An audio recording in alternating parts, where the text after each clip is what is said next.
बिस्मिल्लाहिर्रहमानिर्रहीम। अस्सलाम वालेकुम नाज़रीन, मैं हूं जाहिद अजीम और आप देख रहे हैं हमारा यूट्यूब चैनल ए डॉट न्यूज़। और मेरे साथ मौजूद है आफ्ताब इकबाल साहब। अस्सलाम वालेकुम आफ्ताब साहब, कैसे हैं आप? ठीक ठाक हैं?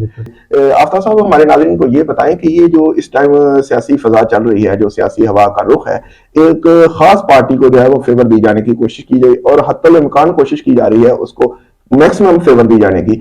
अगर यही सूरत हाल इलेक्शन तक रही और तो वोटर क्या करेगा और जो मुंतखब होने वाला वज़ीर आज़म है इलेक्शन के बाद उसकी क्या सूरत हाल होगी? असल में ये जो है वोटर बेचारे ने क्या करना है। मैंने बार बार ये तीसरा चौथा प्रोग्राम है जिसमें मैं कह रहा हूँ वोटर की अहमियत हमारा मुखबर हमें बता चुका है कि कोई उस लिहाज से नहीं है जो हम समझते हैं कि वोटों के ऊपर फैसला हो जाएगा। आपको पता है कि हमारे यहाँ पे मुख्तलिफ चीजें जो है ना वो होती हैं।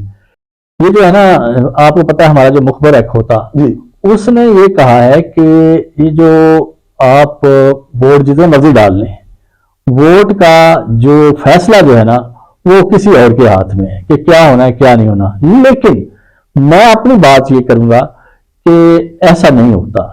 होना ये है कि वो जो मर्जी कहे, जिस तरह मर्जी कहे, लेकिन अगर अवाम पूरे तरीके पर निकल आई और ज्यादा से ज्यादा लोग निकल आए और घर में कोई ना बैठा और हर एक ने इस दफा कहा कि हमने फैसला करना है, तो फिर शायद हालात और तरह के हों।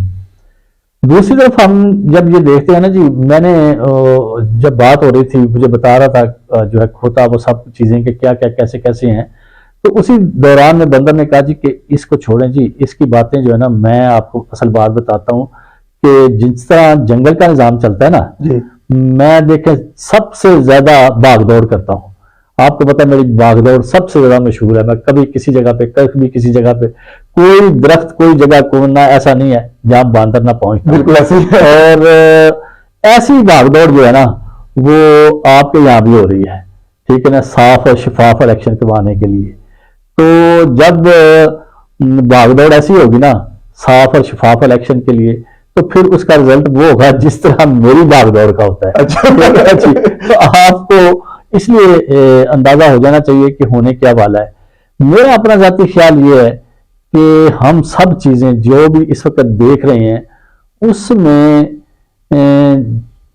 अल्लाह खैर करे इस पाकिस्तान की, सबकी दुआएं होनी चाहिए इसके लिए कि अगर रिजल्ट तस्लीम ना किए गए, अब तो कुछ और बात है ना, लेकिन मुझे लगता है कि फिर शायद बहुत मुश्किल हो जाए उस तमाम चीज को संभालना जो शायद बहुत देर लग जाए और बहुत देर हो जाए। अल्लाह ना करे, मैं बार बार हमेशा अपनी बात या तज्जिया करते हुए ये जरूर कहता हूँ, अल्लाह ना करे जो हम देख रहे हैं वैसा हो, क्योंकि अगर वैसा होना शुरू हो गया तो फिर बड़ी मुश्किलात होंगी, बड़ी तकलीफ आएंगी और ये मुल्क जो है वो अब मजीद जो है ना बहुत से तजर्बात का मुतहम्मिल नहीं है।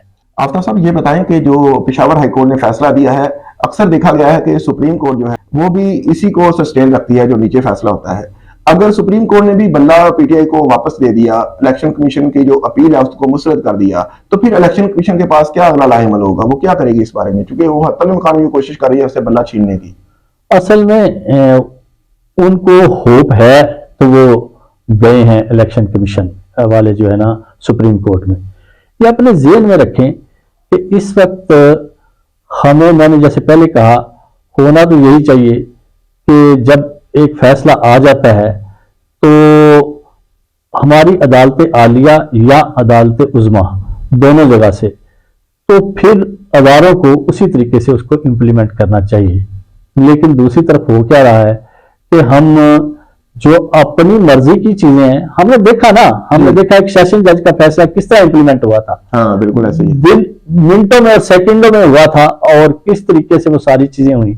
और अभी भी बहुत सी जगहों पे ऐसा हो रहा है, सिवाय एक जगह आप देख रहे हो कि जहां से जो पेशावर हाईकोर्ट के चीफ जस्टिस हैं वो थोड़ा सा और तरीके से इन सब चीजों को देख के तो चल रहे हैं। और उन्होंने कहा कि जी मैंने कसम उठाई है कि मैं खाना काबा में उठाई कि मैं जो है ना वो इंसाफ के मुताबिक फैसला करूंगा। अब इंसाफ का जो सिलसिला है, अब अगर उसको देखा जाए तो हमारे यहाँ पे یہ جو باقی فیصلے بھی آ رہے ہیں، ہر جج یہ کہتا ہے کہ میں نے جو فیصلہ کیا نا وہ انصاف پر مبنی ہے.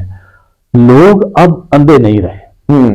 جیسے میں نے آپ کو پہلے بتایا کہ لوگ بہت باشعور ہو چکے ہیں اور وہ دیکھ رہے ہیں سب چیزیں کہ کیسے ہوگا. یہ پھر ایک جماعت نہیں، ایک پورا ٹولہ ہے جس کے حالات جو ہے نا جن کے لیے فیور کیے جا رہے ہیں. ان کو ہر جگہ پہ جہاں جہاں جو چیز ضرورت ہے وہ پوری کی پوری ان کے لیے جو ہے چیزیں تیار کی جا رہی ہیں. لیکن بات پھر ایسی ہے کہ جب تک ہم سب مل کر اور سب لوگ اس چیز کو انشور نہیں کریں گے کہ ہونا کیا ہے کہ جو انصاف کے ادارے ہیں وہ انصاف کے تقاضوں کو پورا کریں اور لوگوں تک وہ چیزیں ضرور پہنچائیں جو وہ سمجھتے ہیں کہ ٹھیک ہیں. میں یہ سمجھتا ہوں اپنے طور پہ یہ ساری چیزیں آپ جتنا مرضی رولا ڈال لیں گے. دیکھیں نا جیسے ہم نے پہلے بات کی کہ کل اگر کسی کو نشان مل گیا اس پارٹی کا تو رولا کیا ہے اس میں، یہ سمجھ نہیں آتی. آپ کس چیز کو ختم کرنا چاہو گے؟ آپ ہر چیز ختم کر دو، سلسلہ کر دو، نام بھی مٹا دو. اور جیسے یہ کہا جا رہا ہے کہ جی ان کو مکمل طور پہ نااہل بھی کر دیا جائے گا، ٹھیک ہے نا جی، ان کو ریموو کر دیا جائے گا، وہ الیکشن میں ہوں گے نہیں، فلاں نہیں ہوگا فلاں. یہ سب کچھ بھی کر لو لیکن جو ووٹر ہے، جو لوگ اٹیچ ہو چکے ہیں ان کا کیا کریں گے؟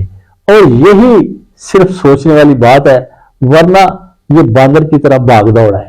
ٹھیک ہے نا، جو ہمیں دکھانے کی کوشش کیا جا رہا ہے کہ جی جناب علی یہ ہو رہا ہے جی انصاف کے تقاضوں مطابق، یہ ہمارے ادارے کر رہے ہیں جناب علی، یہ سب کچھ فلاح ہو جائے گا. بات ساری یہ ہے کہ آپ یہ اگر عوام کے منتخب نمائندے ہیں اور انہوں نے آنا ہے انتخاب کے ذریعے تو پھر عوام کو وہ تمام سہولتیں دی جائیں اور ان کے لیڈروں کو بھی جو لڑنا چاہتے ہیں انتخابات، ان کے رہنماؤں کو، تو پھر فیصلہ عوام پر چھوڑیں کہ وہ عوام جو ہے کیا فیصلہ کرتی ہے. جی ناظرین، بالکل جیسا کہ آفتاب اقبال صاحب نے کہا کہ جمہوریت میں تو فیصلہ عوام کرتی ہے، جس کو عوام منتخب کرے گی اس کو ہی برسر اقتدار آنا چاہیے تاکہ وہ عوام کی امنگوں کے مطابق جو ہے وہ سسٹم کو چلا سکے، ملک کی دیکھ بھال کر سکے، ملک کی جو باغ دوڑ ہے اس کو بہتر طریقے سے چلا سکے. کل ایک نئے پروگرام کے ساتھ پھر حاضر ہوں گا، تب تک کے لیے اپنے میزبان زاہد عظیم کو AR نیوز سے اجازت دے. اللہ نگہبان.